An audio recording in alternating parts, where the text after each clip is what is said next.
Hey everyone, welcome back to new content of Cybrosys. In today's video, we will discuss about the total amount of invoice in letters of Odoo 18 accounting. The purpose of displaying the total amount of an invoice in letters in Odoo 18 is that to enhance the clarity, professionalism, and security. So this reduces the errors by stating the amount in words, and it minimizes the risk of misinterpretations or errors that might occur due to numerical typos or dispensaries.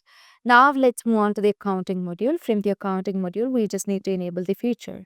So for that, we can just move on to the configuration settings. And under the configuration settings, we can find a section called customer invoices, where you have to enable the feature called total amount of invoices.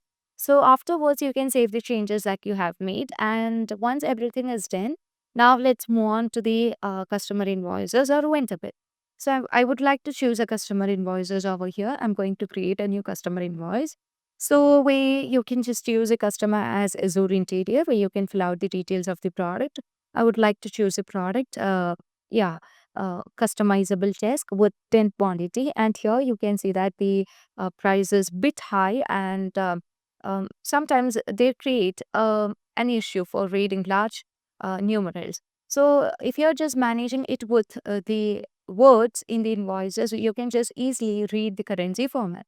So in order to get the invoice or display the amount in words in the invoice, first we have to confirm the invoices.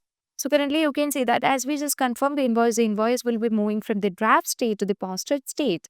Afterwards, you can just move on to the preview, and from the preview, as you just drag down here, you can see that the total amount in words, that is $7,500. So it's gives a clarification in the reading.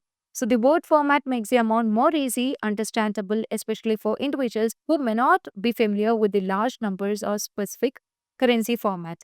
So that's all for today. Thank you for watching the video.